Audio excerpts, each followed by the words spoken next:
Bien, bueno, buenas tardes a todos los participantes, agradecerle a Pascual la oportunidad que nos brinda de poder transmitir la información. Digamos, el fin último de todo este trabajo es que llegue a ustedes, a los interesados. Así que, bueno, esta nueva modalidad, al menos para mí, avanzamos entonces. Muchísimas gracias. Lo que les voy a presentar en aproximadamente 40 minutos, 45 minutos, es actualización en lo que hace a manejo y fertilización de pasturas en otoño.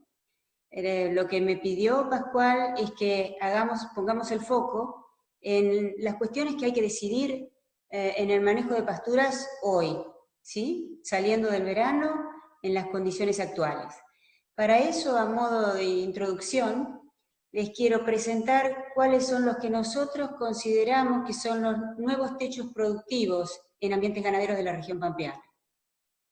Me voy a detener un poco en la época. Fin de verano para pasturas, para verdeo, es claramente época de siembra. Así que les voy a mostrar algunos datos sobre la importancia de estar preparado para una siembra oportuna y las consecuencias de demorarse en ese punto. Avanzando en la presentación, voy a hablar un poco de fertilizantes, también en la coyuntura actual, la situación de precios, pero si bien vamos a hacer algún análisis de ese tipo, plantearles la importancia de utilizar los fertilizantes de la manera más eficiente posible. Y por último, un poco cerrando, hablar un poco de cómo debe ser de cara a futuro y la producción agropecuaria agrosustentable que pretendemos, cómo va a ser la gestión de la fertilización en sistemas ganaderos. Bueno, dicho esto, lo primero que quería mostrarles, siempre vuelvo sobre este punto, ¿por qué voy a mostrar tantos datos sobre pasturas perennes templadas? Para la región pampeana húmeda, las pasturas perennes tienen cualidades que las hacen muy interesantes. Primero, producen mucho forraje de calidad, 10-20 toneladas por hectárea y por año, permanecen productivas varios meses al año, mucho más de lo que muchos consideran, ya vamos a ver cuándo. Tienen altas tasas de crecimiento en otoño, fin de invierno y primavera, mantienen alto valor nutritivo si se las maneja convenientemente. Pero además, y por eso cambio un poco el foco de análisis y lo pongo en otro color y me detengo, claramente las pasturas están teniendo otras funciones en los ecosistemas ganaderos y se están observando los aportes por el eficiente uso que hacen de los recursos, agua, luz y nutrientes, porque disminuyen los riesgos productivos en los sistemas ganaderos. Está probado y cada vez se obtiene más información de que mejoran las condiciones edáficas de los sistemas productivos agropecuarios, aportan sustentabilidad al sistema y lo que están mirando desde muchos puntos productivos es cómo las pasturas secuestran carbono y mitigan el cambio climático. Y este es un detalle no menor a la hora donde la producción ganadera está observada, sino cuestionada. Bueno, dicho esto, porque estos son los motivos por los cuales observamos y nos detenemos tanto en las pasturas perennes templadas. ¿Cuáles son los techos productivos que pueden alcanzarse con estos recursos? Les voy a mostrar datos de trabajos, ya no ensayos ni puntos experimentales, sino a nivel de parcelas y de sistemas ganaderos, datos de producción de carne, siempre con base forrajera pastoril, obtenidos en la región pampeana. Ustedes tienen ahí en esos primeros valores información sobre sistemas de recría con datos obtenidos en La Prida, Tapalqué y Balcarce. Ahí tienen definido para cada caso, siempre hablando de campos ganaderos, pasturas de festuca o agropiro. Por ejemplo, para un periodo de producción de marzo a agosto, una carga de animales de recría de 3.4, 370 kilos de carne producida en ese periodo. Y así para estos otros recursos. No me detengo por una cuestión de tiempo que ustedes van a tener esta información. Pero siempre pensando en que, fíjense que estamos hablando de campos ganaderos con producciones de carne solamente con este recurso pasto, bastante interesante para esos periodos de tiempo. Cuando pasamos al análisis anual de la producción de carne y pasamos a sistemas de recría invernada, con base pastoril, pasturas perennes, más suplementación en ciclo anual, vemos que claramente distintos recursos, por ejemplo, base a pasturas de alfalfa festuca en Pergamino, zona pampeana norte, centro de Córdoba o sudeste bonaerense, sistemas ganaderos base pastoril con suplementación, rondan y algunos superan los 1000 kilos de carne por hectárea y por año. Insisto, todo esto es bibliografía, son sistemas donde han medido la producción y ustedes observarán esos valores y pensarán, bueno, hay sistemas de punta donde se producen 1000 kilos de carne por hectárea y por año. Ahora bien, el detalle de estos sistemas es que la base forrajera son pasturas perennes. ¿Cómo llegar a estas producciones de pasto? Bien, lo que les quería mostrar ahora es qué potencialidad productiva tienen distintas regiones productivas. Y cuando hablaba con Pascual para armar esta presentación, le preguntaba cuáles eran las zonas productivas de donde provenían los participantes. Y ahí les doy un ejemplo por ejemplo, el partido de Azul. ¿Qué factores controlan la producción de pasto? Los factores climáticos. El principal, la temperatura. ¿Y por qué me detengo en la temperatura? Ese gráfico que tienen en la pantalla les muestra la variación en la temperatura media diaria a lo largo de los meses del año, para el partido de Azul, para Ciudad Azul. ¿Qué les quiero mostrar en ese gráfico? Aparecen 3 líneas que indican los 5 grados centígrados, los 10 grados centígrados y los 20 grados centígrados. ¿Por qué es importante recordar estos valores? La primera línea violeta me indica 5 grados centígrados. ¿Qué significa esa temperatura? Es la temperatura por debajo de la cual las gramíneas forrajeras templadas, me refiero a festuca, agropiro, cebadilla, no crecen activamente, enlentecen su crecimiento y prácticamente no producen forraje, insisto, por debajo de 5 grados centígrados. La línea verde clara de 10 grados centígrados es la temperatura a partir de la cual empiezan a crecer cada vez más activamente. Y la línea verde más oscura, que indica los 20 grados centígrados, me indica la temperatura a la cual las gramíneas y especies forrajeras templadas crecen activamente.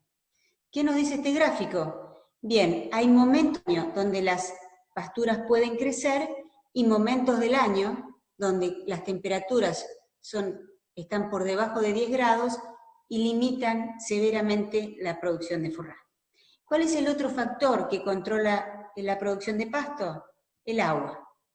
En el gráfico inferior les muestro cuál es el balance hídrico para la localidad de Azul. El balance hídrico me indica claramente que en los meses de enero, febrero y marzo el balance hídrico es negativo, es decir, las plantas, las especies forrajeras tienen restringido el crecimiento por deficiencia hídrica. Ese es un promedio histórico. Durante los meses de otoño e invierno, el balance hídrico es positivo, es decir, las plantas tienen suficiente agua para crecer. Y luego, a partir de primavera avanzada, otra vez el balance es negativo. Para sintetizar, ¿qué me dicen estos dos gráficos fundamentales para entender cómo crecen las pasturas?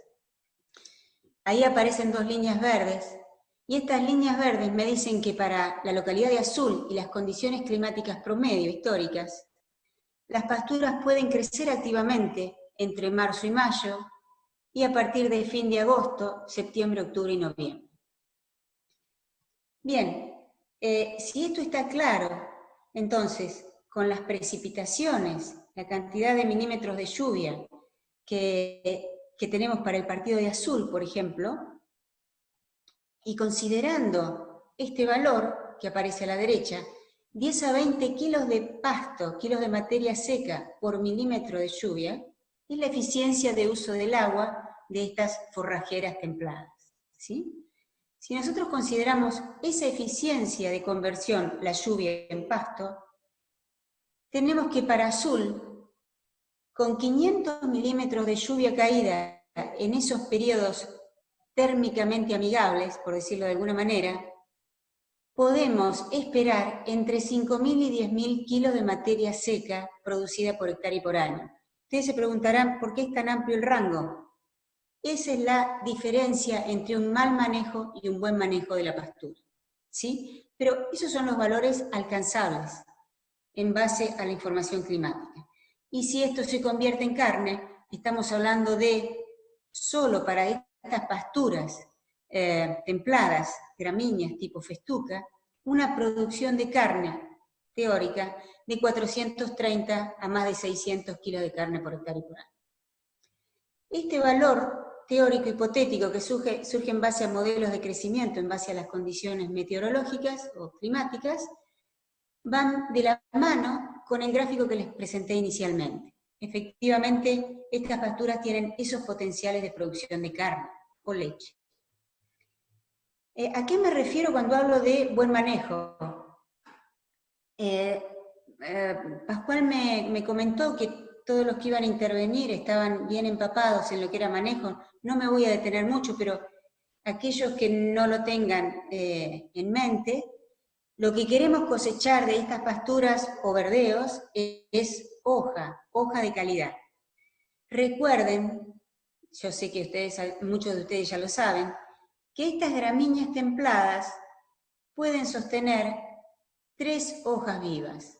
Cuando aparece una cuarta hoja en esta cubierta, la primera hoja comienza a morir. Y eso es lo que intenta mostrar este cuadro. ¿Cada cuánto aparecen las hojas? Es la pregunta. ¿Cuánto tiempo tengo para utilizar efectivamente este forraje de calidad? Bueno, las plantas lo miden en temperatura, sumas térmicas. Cada 100 grados día, por ejemplo, ryegrass produce una nueva hoja. Esto quiere decir que cada 300, 400 grados días acumulados van a empezar a morir las hojas formadas. Dicho de otra manera, superado este tiempo, empiezo a perder producción. ¿Qué es lo que hay que hacer para hacer un buen manejo? Bueno, cosechar el forraje producido. Los valores que ven aquí en negro son valores de proteína bruta. Como ven, no solo perdemos material por senescencia, sino que acá les indico cómo cae el contenido proteico de ese material, cae la calidad. Ejemplo, para Balcarce, ¿cuál sería el intervalo máximo de cosecha para una pastura base festuca? Tomando como base de manejo lo que les acabo de comentar, en base a producción de forraje, intercepción de luz y aparición y muerte de las hojas, en teoría, sin deficiencias hídricas ni nutricionales, una pastura de festuca en Balcarce se podría cosechar al menos esas 5 veces que les muestro. Al menos porque tenemos medido varias cosechas más. Pero fíjense ustedes que con biomasa de entrada de 2.500 kilos y dejando remanentes de 1.000 kilos de materia seca por hectárea, podemos realizar esas cosechas con 5 cosechas, donde en cada defoliación estamos recolectando con los animales 1.000 kilos de forraje aproximadamente. Estamos hablando de una cosecha de 6.000 kilos de materia seca por hectárea y por año. ¿Sí? Insisto, siempre considerando que dejamos un remanente aceptable para permitir un buen rebrote. Considerando una eficiencia de conversión, 10 kilos de materia seca consumida por kilo de carne, otra vez volvemos a este valor teórico, pero que en la práctica se nos mostraba en la primera diapositiva, de unos 600 kilos de carne por hectárea de pastura por año en nuestra región. Yendo a la práctica, ¿de qué estoy hablando? De esta foto. Esto es un invierno en una pastura de festuca. Hay que cuidar la pastura, retirar los animales con un remanente verde de 800.000 kilos de materia seca por hectárea, para ingresar a parcelas sin mucho volumen ni acumulación de forraje, 2.000, 2.500 kilos de materia seca por hectárea, pero es pasto de calidad que los animales van a aprovechar muy eficientemente. Esta es la idea de manejo de estas pasturas que estamos pensando. Habiendo hecho la base en este punto, paso al primer punto que quería charlar sobre las buenas prácticas de manejo de pasturas, que es la siembra. Y como dije al principio, estamos en otoño, época de siembra. Hay consideraciones que las voy a pasar por alto, porque considero que se manejan, y doy por sentado que sin un buen control de malezas, sin una buena preparación del lote, sin tener definida una buena densidad de semilla de calidad, no podemos hablar de una buena siembra de pasturas.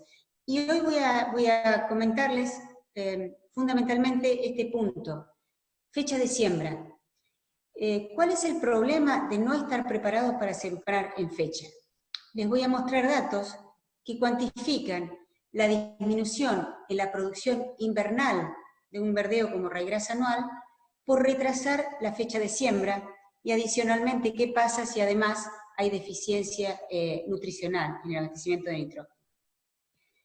En este gráfico lo que les muestro es el forraje acumulado para un verdeo de raigrasa anual, para verdeos de raigrasa anual, en función del momento de siembra, considerando la fecha de siembra como días que se atrasan desde el 1 de enero, ¿sí? Por eso, por ejemplo, una fecha de siembra en el día 60 después del 1 de enero, estamos hablando alrededor del 1 de marzo, fecha calendario.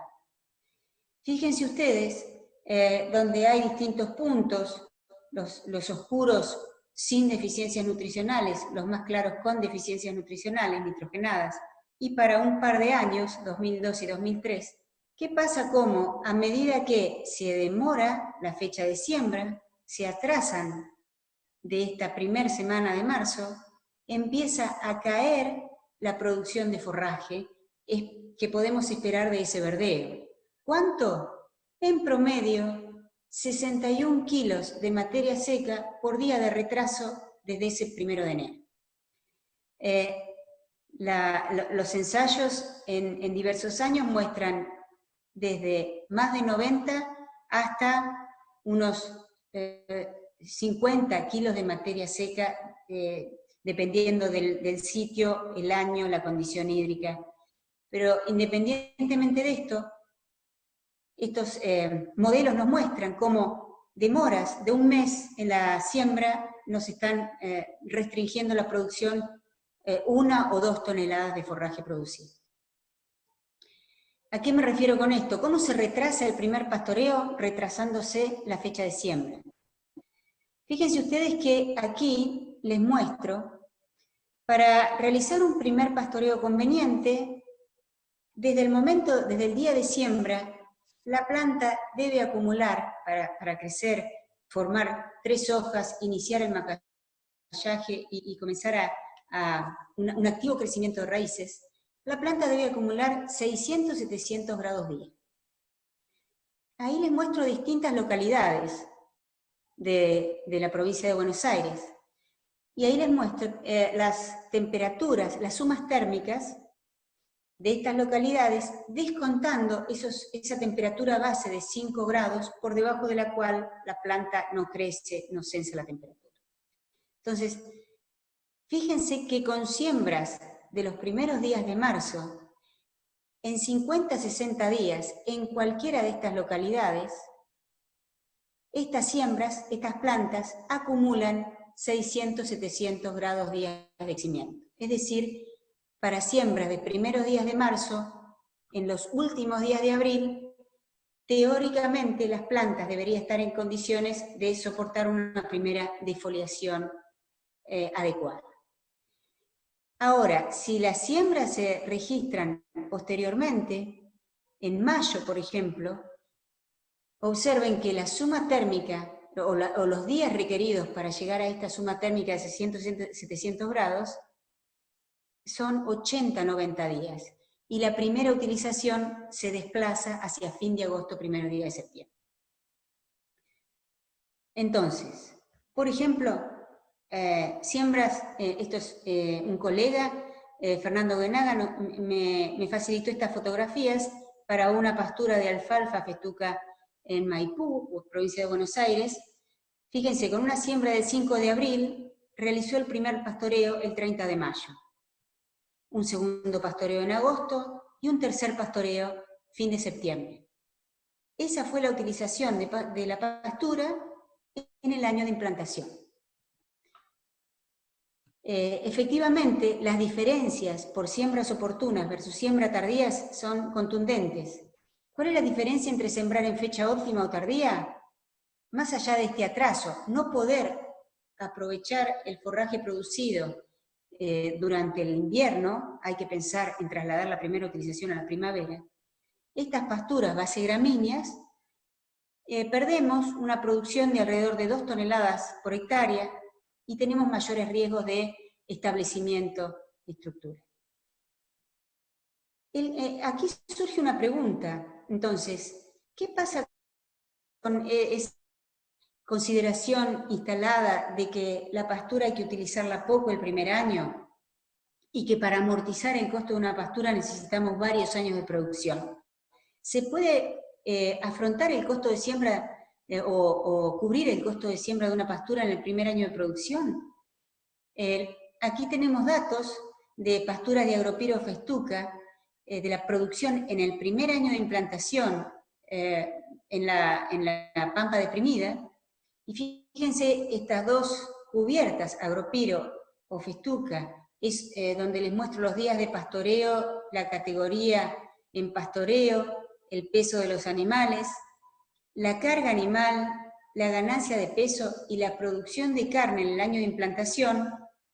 Fíjense que si consideramos la producción de carne en el año de implantación y el costo de implantación en dólares por hectárea, el valor de carne actual, observen que el costo de implantación de esta pastura está ampliamente cubierto con la producción aún en el primer año.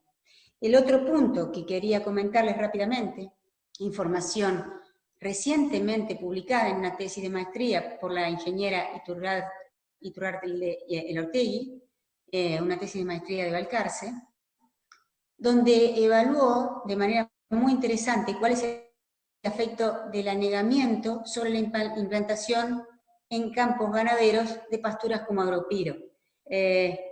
La especie Agropiro se la destina a los lotes con más limitantes y alto riesgo de anegamiento a partir de esta época del año.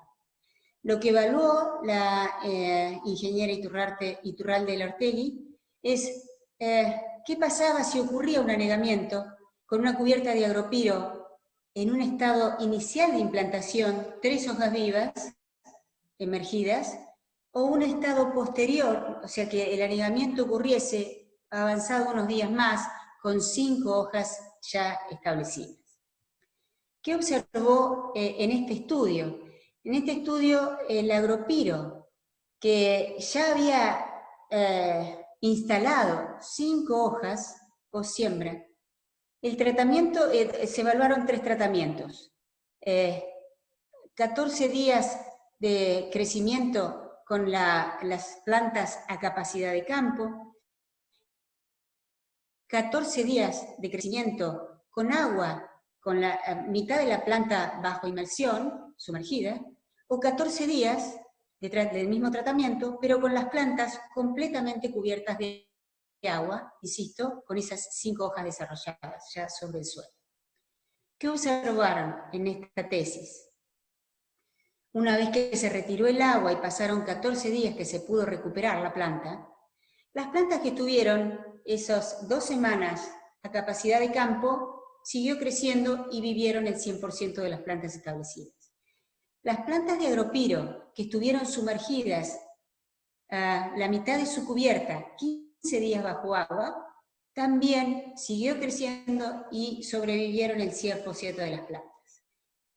Cuando el tratamiento fue establecido con las plantas de agropiro con 5 hojas emergidas y estuvieron 15 días bajo sumersión completa, completamente cubiertas de agua, 15 días después de recuperación, o sea, cuando se retiró el agua y la planta pudo seguir creciendo, el 100% de las plantas vivieron y crecieron. Insisto, esto es lo que pudieron comprobar cuando el anegamiento ocurrió, cuando la planta ya había establecido 5 hojas.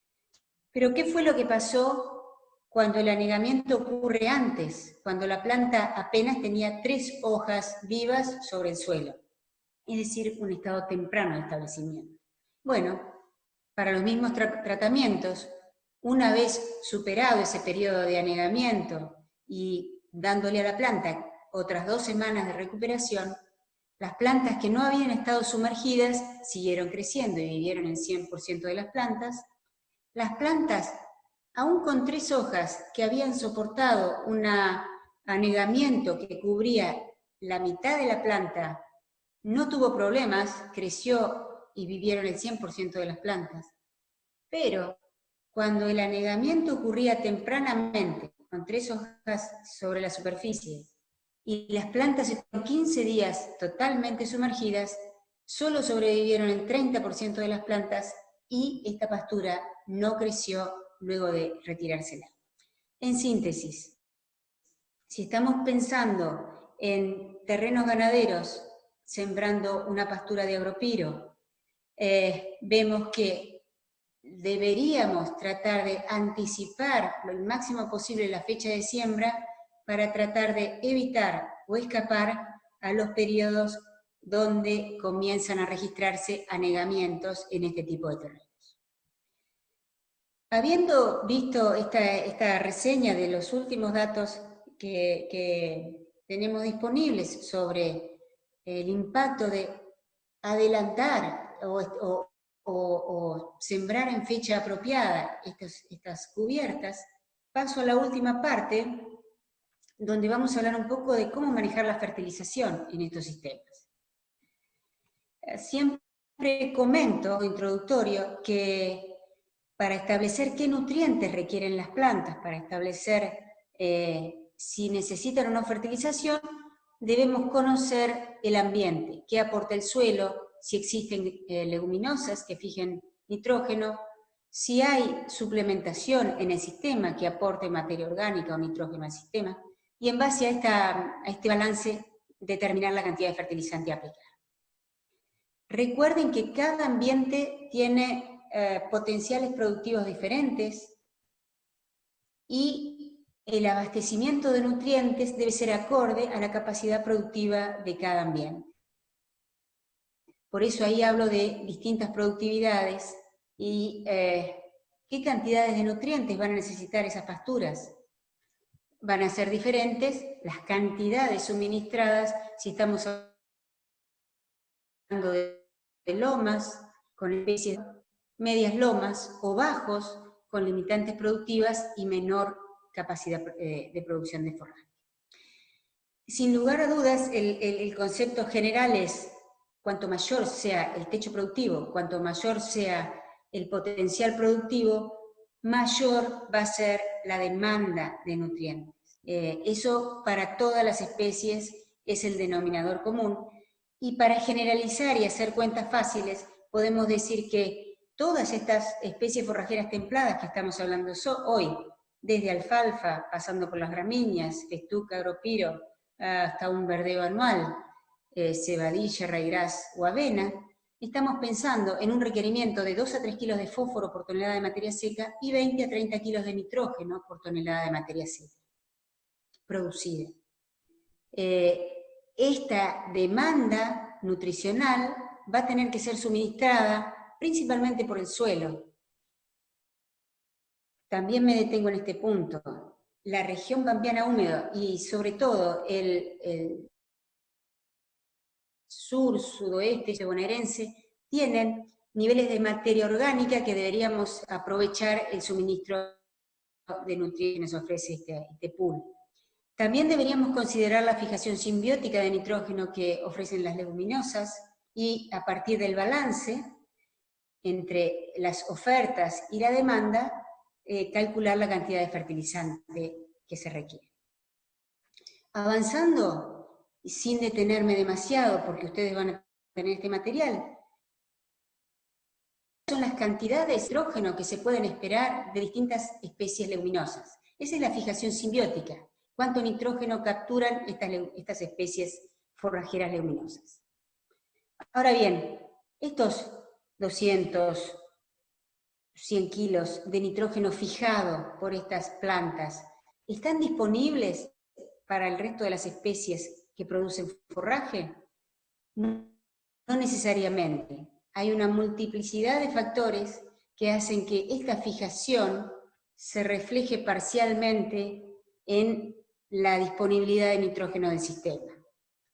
Y en resumen, podemos decir que cuando hay gramíneas que no fijan nitrógeno, pueden aprovechar este nitrógeno fijado por las leguminosas, y esto representa un 10 a un 50% en el mejor de los casos del requerimiento de las gramíneas forrajeras. Dicho en otras palabras, una festuca, un ryegrass, puede aprovechar hasta un 50% de su requerimiento de lo que proveen la leguminosa que tiene cercana en el lote. Y recuerden que esto no ocurre en todos los momentos del año, sino que este aprovechamiento del nitrógeno que fijaron las leguminosas se ve reflejado sobre todo en primavera avanzada y principio de verano.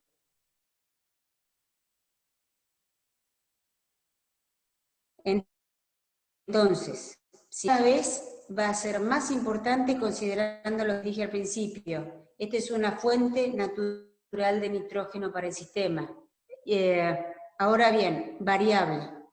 Y no va a estar disponible en la época fría, que es la época de mayor deficiencia de nitrógeno.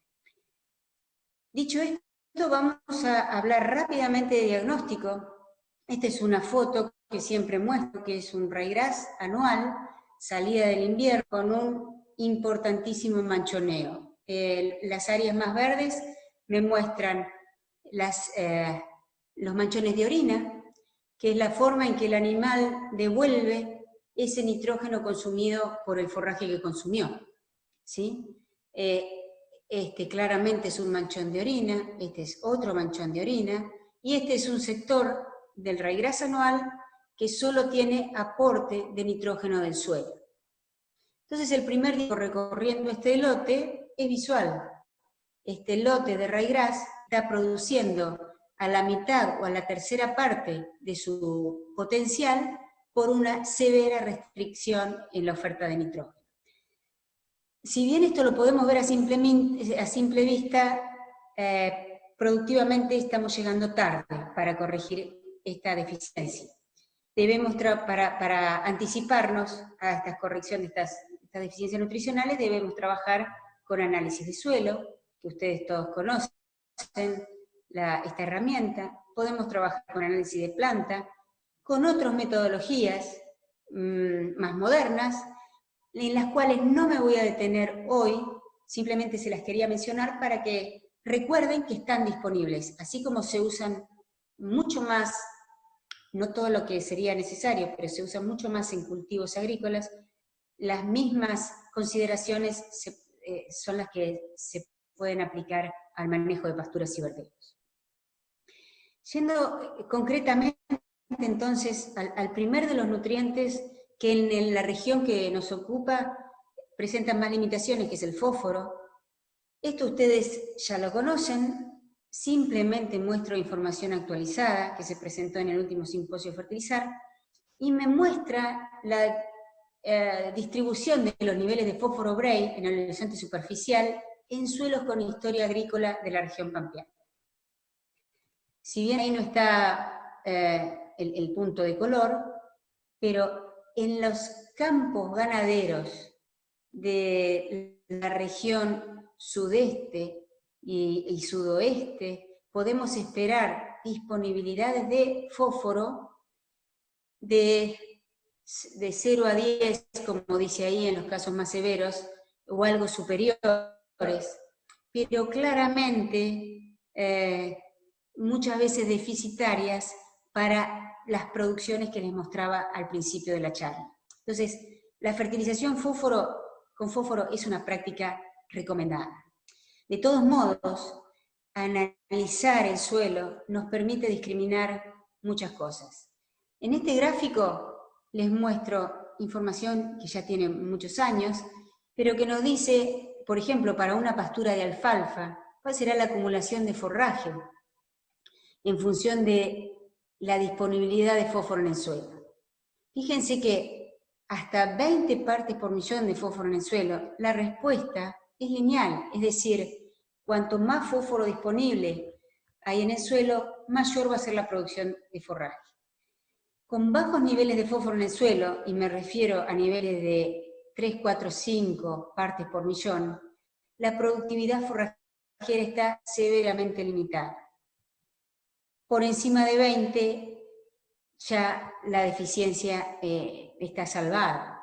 Ahora bien, ¿qué campos tienen 3, 4, 5 partes por millón de fósforo en el suelo? Hoy, campos sin historia agrícola, campos de cría y recría de la cuenca del Salado, por ejemplo, campos ganaderos con limitaciones.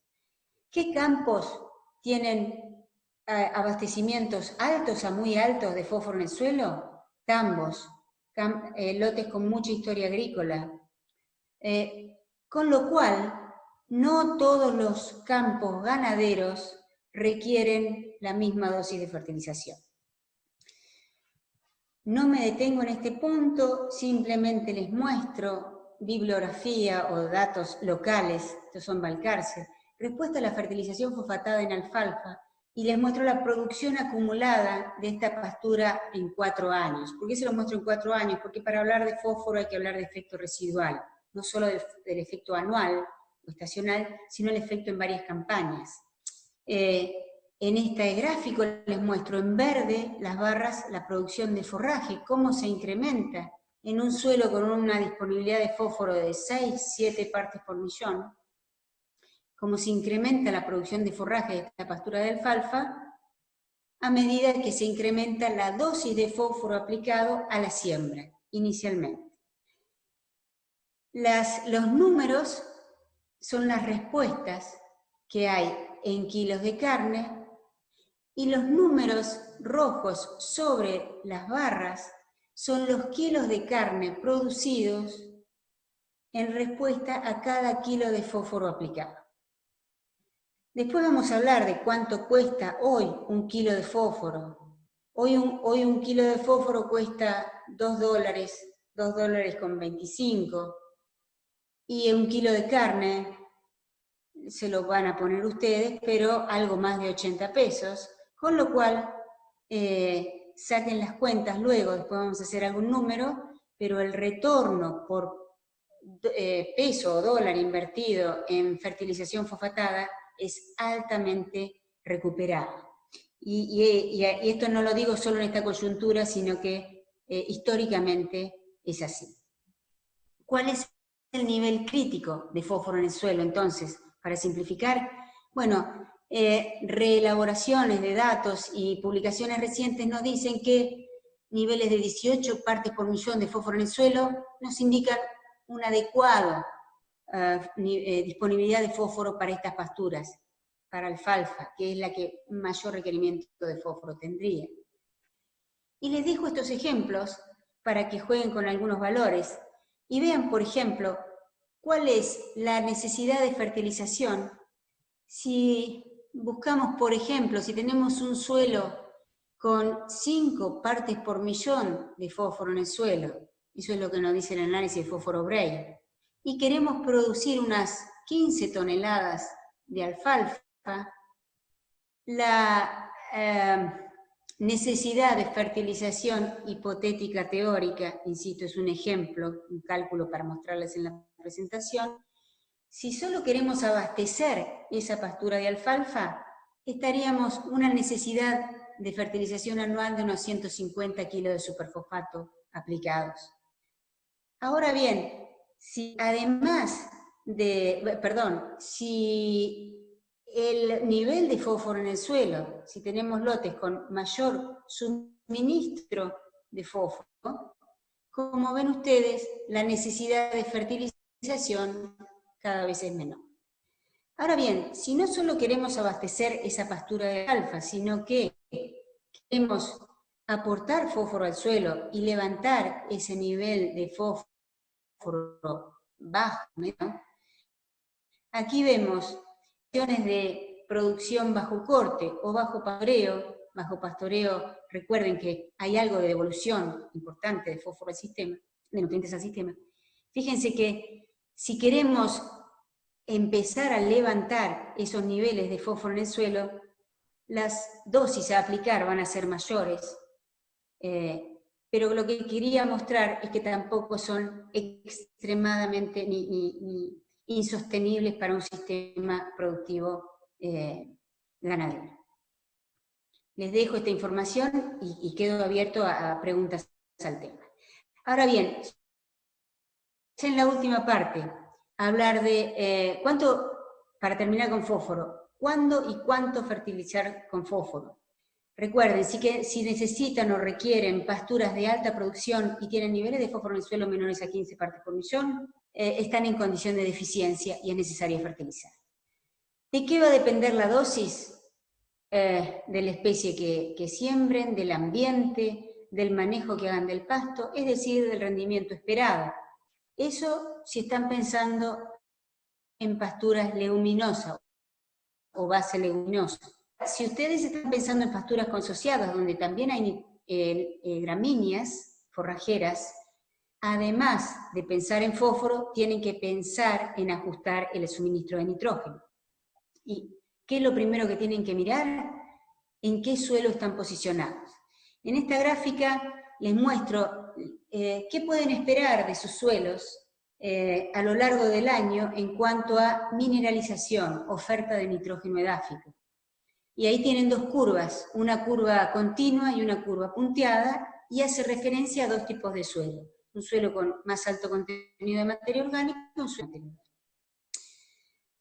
Como ven ustedes, en invierno, independientemente del tipo de suelo, el suministro que puede hacer la mineralización es bajo. Si tengo gramíneas creciendo con algo más de 10 grados de temperatura, el suministro de nitrógeno edáfico no va a ser suficiente para abastecer ese crecimiento de las gramíneas templadas. Entonces, el aporte de nitrógeno en la época fría es muy importante y yo les diría que no lo vamos a tener de ninguna otra fuente que no sea el fertilizante químico. Este es el efecto de una nitrogenada a la salida del invierno. Y les muestro este gráfico simplemente a modo de ejemplo. Lo que ustedes están acostumbrados a ver es que aplicando fertilizante, aquí tenemos la línea negra representa el crecimiento de una cubierta sin agregado de nitrógeno, con una dosis intermedia y con una dosis alta. La producción de forraje, no les digo nada nuevo, se incrementa, se duplica o se triplica cuando la pastura, cuando eliminamos esa restricción en la oferta de nitrógeno. Eso no es nuevo. Lo que sí les quería mostrar es que más que este efecto, lo que me va a interesar de la fertilización nitrogenada es el adelantamiento de casi un mes en la provisión de forraje, en la oferta de forraje de esa pastura. Pasturas bien nutridas, ofrecen forraje para pastoreo y se adelantan un mes con respecto a pasturas deficitarias. Esto es muy importante. Y ahora sí voy a ejemplos concretos, por ejemplo, Agropiro. Agropiro en Balcarce, fertilizaciones de marzo de esta época. ¿Qué podemos esperar de una fertilización de marzo? Aquí tienen 2 barras de 2 colores para cada dosis de nitrógeno aplicado. Barras de verde más oscuro y verde más claro, donde la verde más oscuro son zonas de mejor aptitud, la verde más claro zonas de menor aptitud. Y en otoño, donde no hay importantes deficiencias hídricas en este Agropiro, fíjense que las respuestas a la aplicación de nitrógeno en esta época no son muy elevadas, 15, 10 kilos extra de materia seca por kilos de nitrógeno aplicado, y similares tanto en zonas de mejor aptitud como en zonas de peor aptitud. Cuando las comparo con las respuestas esperadas a la aplicación de nitrógeno a la salida del invierno o en primavera, en este mismo Agropiro, vemos que las respuestas son mucho mayores en primavera. Ahora bien, vamos a ver más adelante qué representa estas 10 o 12 kilos más de forraje por kilo de nitrógeno aplicado en esta época en pasturas de Agropiro.